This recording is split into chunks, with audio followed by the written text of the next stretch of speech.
Welcome to the Kindness Project, the podcast designed to share stories of kindness and share how kindness can make positive change in our world, one small act at a time. In this week's episode of the Kindness Project, we talk about plays, 80s movies, and we have part 2 of our interview with Douglas Samuel MBE from Spartans FC.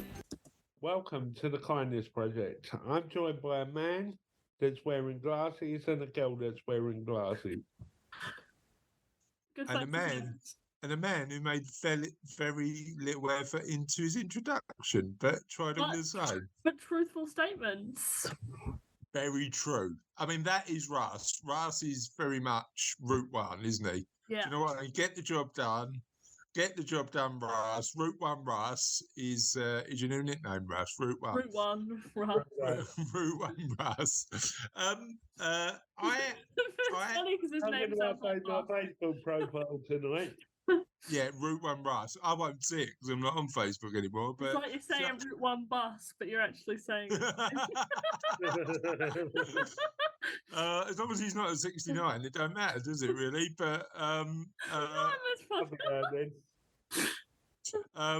or at 15. Because that was the bus that went outside our house, wasn't it, Russ? Anyway, road, yeah. On that note, I want to talk about the play that I saw yesterday. Now it's a book that actually, Charlotte, you might have introduced to me, or I introduced to you years ago now. You introduced it to me, and I still haven't read it. You are joking. No. Have you still not read it? Right, have you read it? I've not read it, no. The only book recommendation I've ever taken from you was The Giver Quartet. And I think I've read more of those than you have. Yeah, you got obsessed with that, didn't you, The Giver? It was so good. No, The Giver is good, but To Kill a Mockingbird by Harper Lee is probably one of my favourite books of all time. So I was really excited when Mum got me tickets for, and I say Mum listeners, clearly your mum didn't get me tickets if you're listening to this. Charlotte's mum got me tickets to Kill a Mockingbird. But if your mum, listeners, would like to buy me tickets to the theatre, I won't say no. But the reality is it was different to the book. They'd made adaptations and amendments and included new characters, but at its heart, it was still a story about injustice, a story about kindness, a story about love, a story about so many different things, and just superb. So if you are anywhere near London town and you love a bit of theatre and you haven't seen To Kill a Mockingbird yet, I'd recommend you do that. Was it good then? You had a good time? Sorry, that description, was that not effusive enough? Well, it sounded like you were critiquing it, like you were in the newspaper giving it a critique, but I wanted a bit more of a personal I loved it. Yeah. I absolutely loved it. So it was superbly acted. It was emotional. It took you with it. What added value was Mummy almost got attacked by the cast again, which always happens when we go to the theatre for some bizarre reason. 4.5 stars. So listen, my wife Cassie has got a tendency when we go to see a play of bumping into members of the cast. And as we were sitting in the third row from the front with right on the end, and at some particular point, a gang of racists brushed past. It was they brushed past with a rope. Mum. So that happened as well. But wasn't it last time she almost got knocked over, bowled over by Macbeth? Othello. No. It was Macbeth. It was Macbeth. Yeah, she almost got knocked out by Macbeth. And Growler. Method acting. We got outside and they intercepted us on the outside. Yeah, that was in the club. You know what? We are, I mean, clearly we are in different parts of the world, but I consider at the minute, but I consider myself so lucky to have the whole of like London, and it's amazing theatre on the doorstep. What's Norwich like, the theatre, Russ? I'm not sure, to be honest. I don't You're go. not a big theatre goer, are you? I'm not a fan of theatre or cinema. You're not a big fan of the pictures? No, How come? because I just don't enjoy it. Sorry, my concentration levels are not great. Right. I can't always sit through a whole movie or. I'm the same way with movies, yeah. Apart from Everything Everywhere All at Once, Charlotte, which is That was a lot going on, and there was a lot to focus on. That helped that there was a lot going on. I remember you walking out being like, there were bits I didn't quite understand, and I was like, no, I picked up. Yeah, there was a lot. I mean, I've rewatched it twice because I thought it was so amazing. But Oh, where is it? Amazon Prime. Yo, is that what is that? Does that yo mean I'm going to give it a rewatch? What was that about? yeah. Everything Everywhere All at Once. I think the name describes. Well, it's I deeper think- than that. It's like Oh, go on, you explain it, Charlotte. it's like it's got quite an interesting message about like generational trauma and Start from the main plot line, and then we'll go into the deep stuff.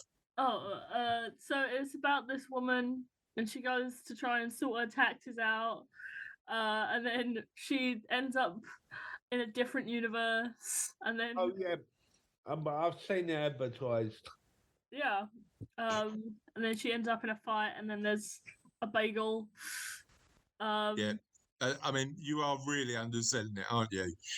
So there's some really interesting messages about generational Love. trauma, love, kindness.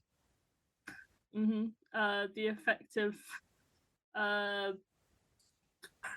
read this review on it that was talking about the really interesting thing it did with like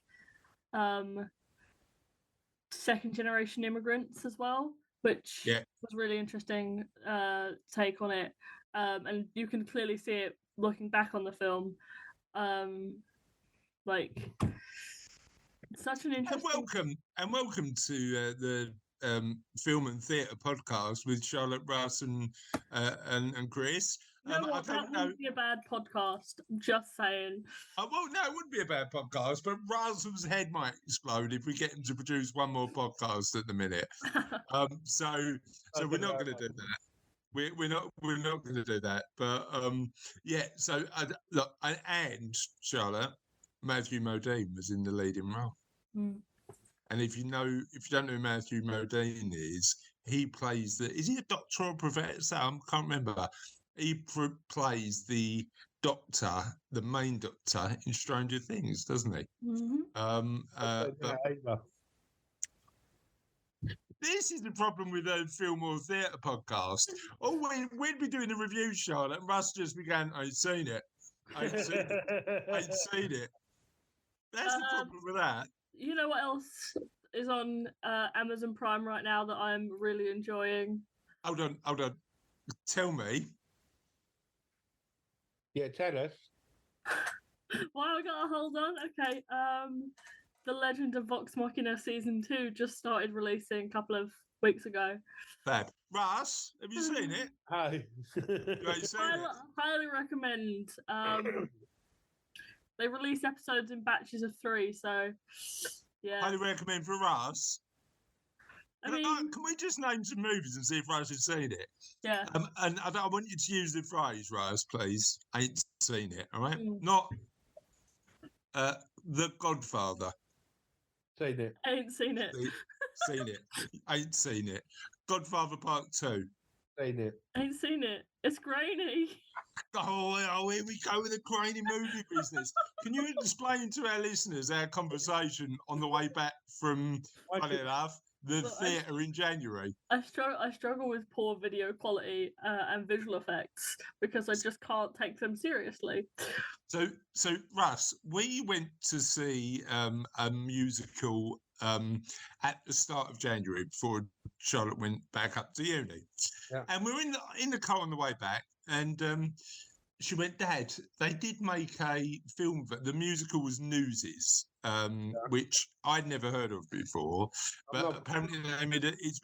It comes from the 1960s originally, the story. It's a Well, the stories are based on a true story from when? 18 something. Okay. So 18 something, but they did a movie in it. In what year, Charlotte? 1983, I want to say. No, I thought it was later than that. I'm going to look it up because, but apparently, any films before this occurred, 1992 is the year, and any films before that occurred, Charlotte can't watch, Russ. 1992. That is fair. Is it The fair? quality is so bad. I watch some 80s stuff and I think, how did they get away with that? Like what? Like the Goonies. That boat floating by, you just don't make sense now, does it? Well, it was amazing at the time, though, wasn't it? Well, it's amazing at the time, but you watch it back now, compared to what we do have, it feels. Sorry, are you agreeing that you can't watch old films because they're grainy? I watch a lot of old films. Most of my film genres are from the 80s. What's your favourite film from the 80s, Russ? My most favourite film from the 80s, Top Gun. Top Gun. How's that stack up? Is that grainy? Well, I've seen the new one as well, and it don't really stack up to the new one. See, Charlotte, it might be grainy. The new one was better. It's like that old saying that once they made 2 or 3, it just don't compare to the original. So are you saying the original's better or the new one's better, Top Gun wise? No, the original. Original, even though it's grainy, Russ. I didn't find it grainy. No, me neither. Do you remember when we tried to watch the first Star Wars movie and we laughed our way through the first 20 minutes because of how bad the special effects was? Right, we are in the minority, I think, when it comes to that, because even though I like quite a lot of sci-fi, I've never got into Star Wars. Have you, Russ? No. He loves an action movie, though. Would you love a bit of Rambo, Russ? No. How do you feel about Terminator? Terminator, not a fan. Not a fan of the Terminator? No. Mission Impossible? Not seen any of them. You are. So would you just watch Top Gun on loop? No. No, I've got Sky Movies, and it was on their free on their premiere. Right. And I thought I'd give it a watch. But I don't really like movies. They're just like. I think movie is just long form telly, and I don't really watch. Movies is just long form telly. Yeah, they don't give you enough time with the characters. Like. What? God, you two. Honestly, how do we feel about theatre? I don't like theatre. It's just telly live. Well, I'm not really into. One of the big things I like about theatre is the atmosphere you get from the audience. Yeah, I mean, interestingly, I think the atmosphere from the audience, I mean, they loved it. If the reaction from the end is that is why I go to the theatre for the atmosphere. Also, I just find it a lot more compelling when the people are in front of me and not on a screen. I mean, the acting was incredible, and the weird thing was you don't need to focus where the camera wants you to focus.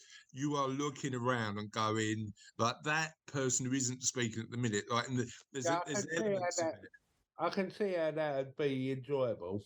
Yeah, there's elements of it, and I said to my wife Gazzy and your mum Charlotte that there were characters in it that weren't meant to be getting the attention that I just kept on looking at because the acting was so compelling. I mean, it was amazing. Brilliant stuff. So I was like that when we were watching Newsies. It was like clearly they wanted your attention to be on the main characters, but some of the background characters were like doing all these tricks and jumps. Yeah, but they know that. They know that because they're all doing their own little like scenes, aren't they? So, and before we turn the question of the podcast, as we're sort of bringing that back or not, what is your favourite 80s movie? I think The Goonies might be up there for me. And weirdly, Russ, everywhere in it, what's it called, Charlotte? Everywhere, anywhere, all at once. Everywhere, everything, everywhere, all at once. Anywhere you want. Anywhere you want. Has data from the Goonies. Well, I'm thinking of having. But as a 50-year-old man, if you weren't feeling old enough for us, I'm thinking of having a takeaway tonight, so I might have a watch at that. give it a go. Give it a go. What takeaway are you going for, out of interest? I don't know, because we've got a new Italian open up. Oh, go on. So Go on. It's called The Italian Job.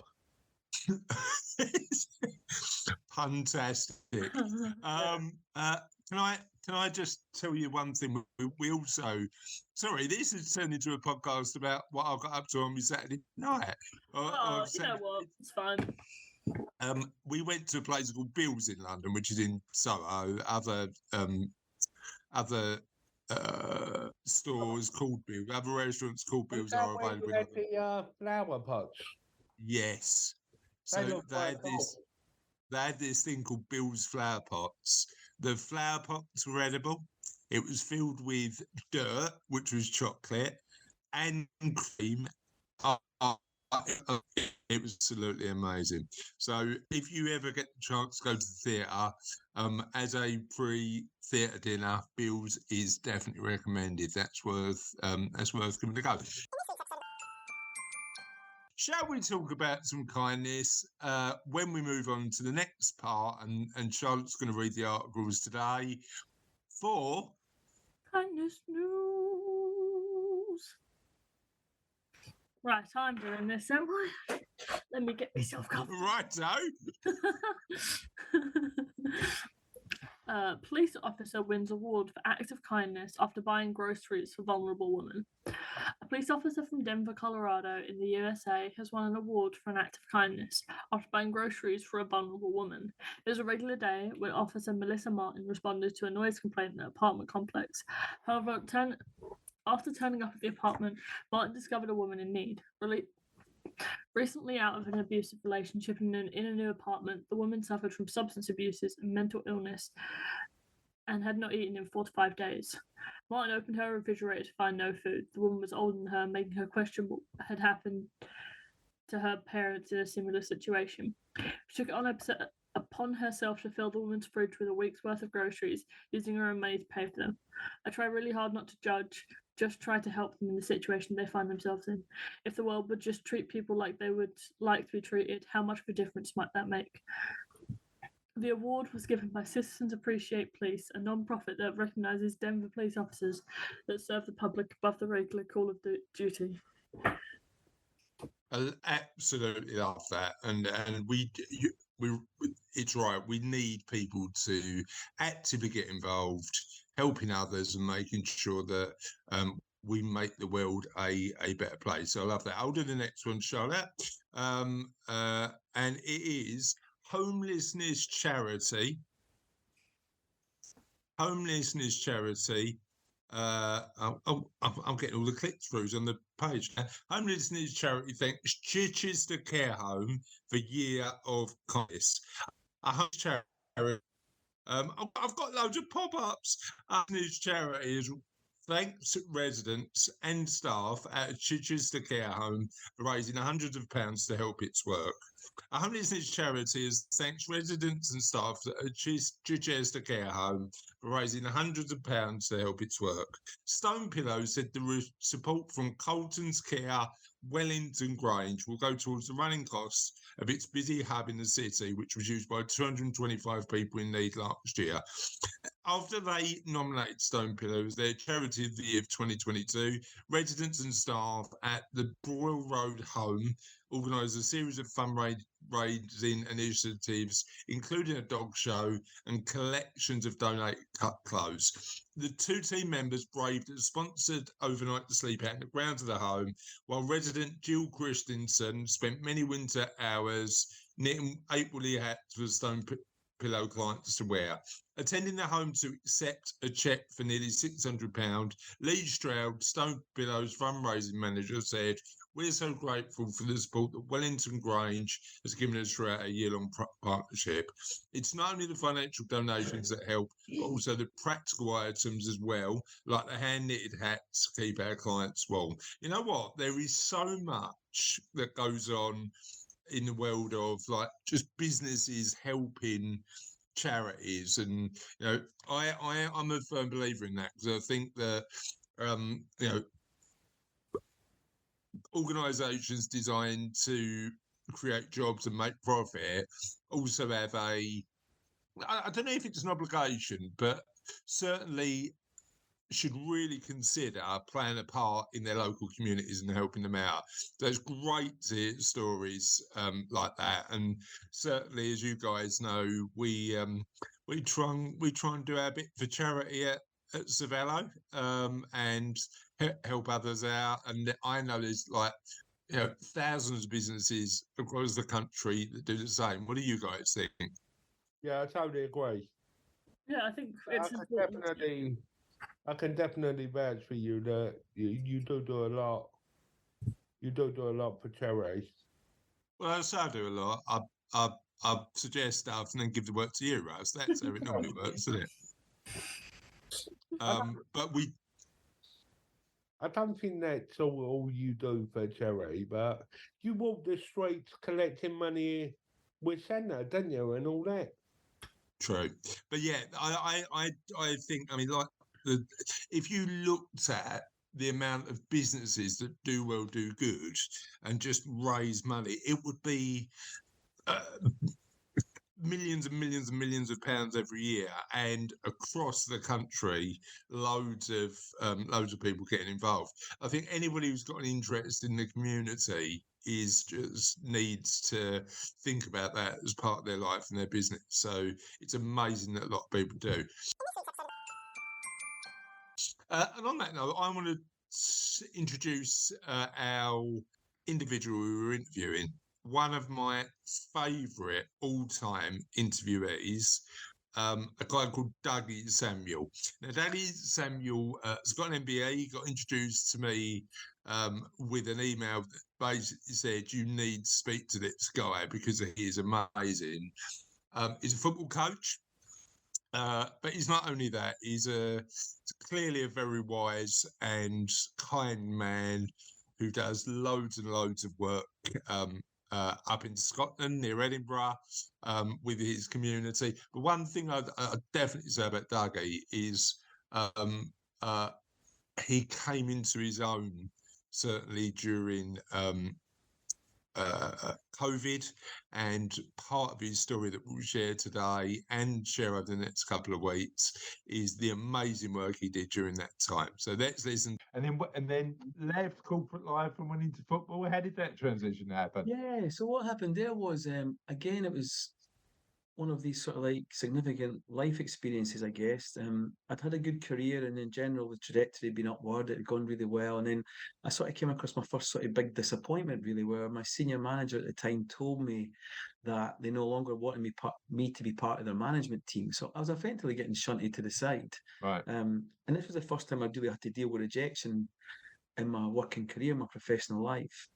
And I remember what happened next.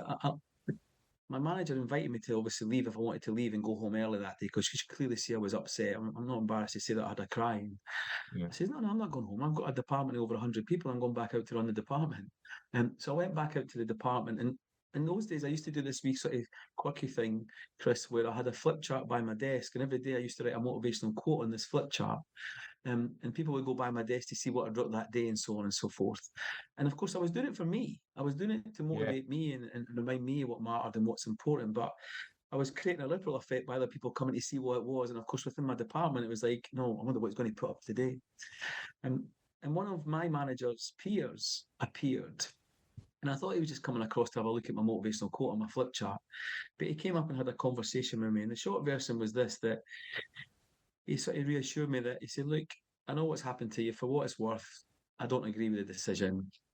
I think you're talented. I think you've got X, Y, Z, so on and so forth. And it was really, really kind of him because I didn't really know him. And I liken this to sort of like when Will Smith came out the shadows in the legendary Bagger Vance from Matt Damon. And when we least expect it, people come out the shadows for us and help us. And he encouraged me to think about a word in the English dictionary where if you change one letter in the word, it will determine the direction that you'll take in life when these types of things hit you and happen to you. And he wrote on my flip chart, B space TTER. And he invited me to consider if I was going to put an I or an E in the space. Yeah, interesting. And he said, if you choose the E, come and work with me. And I was like, wow. And I ended up going to work for him. Okay. I ended up going to work for him. So That is better or amazing. better I has like love sort of become that. one of my mantras. Yeah, and you're talking about the kindness project. So he found it in his heart to make time for me on that day when I was at my lowest ebb. And he lifted my spirits and he actually helped to sort of set me on a career path that led me to HR, led me to going on some amazing training courses where I got a chance to self-reflect and really understand the power of like self-reflection and journaling and just really getting to know myself. And you know, the more and more I got to know myself and what drove me and what my values were, I thought, do you know what? I don't know if I want to work in the corporate world for the rest of my life. Yeah. I love it here. I enjoy it here, but I think I want to go work in the third sector. Another thing that kept coming back was I've not really been at home as much as I would have liked because I was playing football, I was working long hours, and really Elaine was taking care of the kids disproportionately. So I wanted to spend a bit more time with my kids before they were too old. So I decided to take voluntary redundancy and become a house husband. Yeah. And how old were the was a house husband for girls at the time? So that's gone back to 2004. So Holly was still at primary school, Jay was at secondary school, and took Holly to school every day, which was magic, picked her up for school every day. But at the same time, I got an opportunity to get involved in football coaching, and I became the head coach at the University of Edinburgh. Okay. So my dream was to be the manager of Hibs. It didn't happen, but that was a dream. And I reassured, obviously, Give it time. Elaine, Give it time, Doug. yeah, it's not too late. Well, listen, who knows? Maybe my best days are still in front of me. No, so yeah, and I loved it. I had an amazing time, amazing couple of years, like basically like doing full-time coaching with the university, and as I said, a stay-at-home dad. Yeah. And then I got an opportunity to do a bit of consultancy work for Spartans through the chairman, Craig Graham. And he knew that I wanted to work in the third sector as well. So he invited me to do, in simple terms, a bit needs analysis with the local school landscape around this potential project idea I had, which was to redevelop their ground at that time and to make it more of a community facility. So I did that piece of work. It went well. He invited me to stay and I've never left. 20 years later. Yeah, I've never left. So, yeah, I'm very, very lucky. I genuinely believe that I'm blessed. I've met some amazing people, worked with some incredible people, and I get to do something I love. So, what? Again, I did say to you when I emailed you this morning that we'd like to go off topic. So this is where we go off topic a bit. That's fine. What is the motivational quote that comes back to you the most? The most important things in life are no things. Yeah. Relationships, right? People. Yeah, absolutely. So for me, like, so, not everything that we have, the DNA that runs through the charity and the football club is very much focused around creating human connection and building relationships and taking care of each other. So we want to put love and compassion at the heart of everything that we do. And that's quite challenging if you think about that we're in an alpha male dominated world. So no, I do see that's changing slowly, for the better. Yeah, I just said that. Yeah, I think things are changing for the better. I mean, there's a fantastic article on the BBC website this week, I think, by a former player speaking about his experiences in football. And I do think it's getting much better. And I think that people are opening up. Yeah. They're speaking much more. In classic Benny Brown speak, people are demonstrating a greater willingness to be vulnerable and to share their vulnerabilities with each other. And I think that's really, really important as well. But no, we still have to teach people these skills, and we have to teach people and show them through our actions. I mean, it's how it lands and how what happens next is critical. Somebody might open up and share something, but if they don't see any change or they don't see anything different, then why would they open up again? Yeah. So the critical thing is what happens next. Yeah. That's the critical thing, is what happens next. So again, if you think about the world that I'm from and the world that I'm in, it's very much alpha male dominated. So we're not there yet, but we're certainly making progress. And talk to me about what your talk to me about Spartans, talk to me about the community, and talk to me about how important that community and charity side of the club is. It's the heart of the club. I think that it's what drives the club. The club is a club that has a social conscience, but it's also socially aware. So the community where we're based is a mixed community. Sadly, it includes some areas of multiple deprivation. I'm not a fan of playing poverty top trumps or porn poverty. It's just, it is what it is. So for a lot of people, life can be tough. There's some deep-rooted social needs in our community. I grew up in this community, so I'm a product of this community. My mum grew up in this community. I was a product of this community. So I've got emotional interference, if you want to call it that. I'm certainly motivated to want to make a difference. So for us, also pride, the football club. Also an element of pride, I'd imagine. Oh God, I'm hugely proud of where I've come from. I mean, one of my pet hates is the phrase that you've got to get out to go and become something. Well, why do you need to get out? By all means, go and spread your wings and learn and develop and grow. But come back and share what you've learnt with others. Yeah, exactly. Come back and share and try and raise the tide for everybody. Yeah, exactly. I think that's really, really important. So I think the language we use is really important. So the football club's based in North Edinburgh. It's made up of a youth section, so boys and girls, an adult section, including a para-football section. We also have the charitable arm, the foundation arm of the football club, and the foundation arm is responsible for running and managing the £4 million sports facility that is also the home of the Spartans Football Club. Yeah. So again, in simple terms, if you think of the football club as like the anchor tenant, but I much prefer to speak about it as the Spartans family, because the family's sort of health and strength is very much dependent on all the component parts being healthy and strong and working together as one. So there's that common DNA about trying to make a meaningful difference in our local community where we're based. Embracing that, I'm going to call it moral leadership responsibility. We're seen as this community anchor organisation, and we're seen as an organisation that is there to help and exists to help others. So it's important we play an active part in that, working with other local community partners.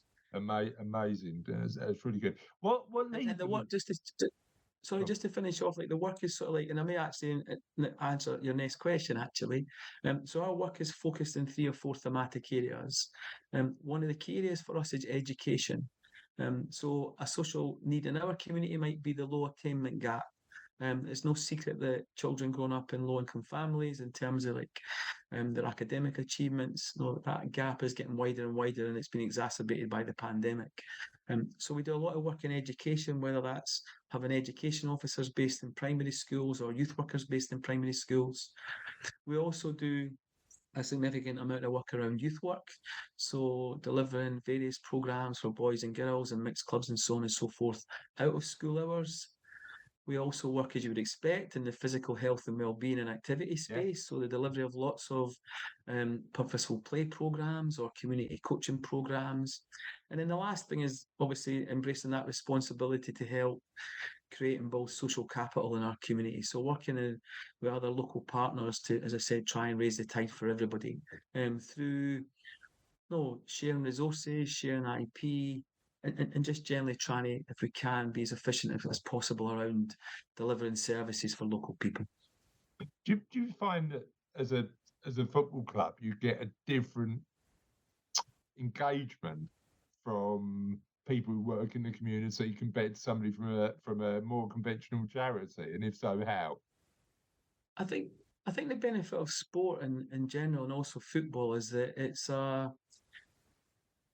a great neutralizer in the sense that we can all be playing on the pitch at the same time and all come from all different backgrounds and different classes. It's an equalizer, isn't it?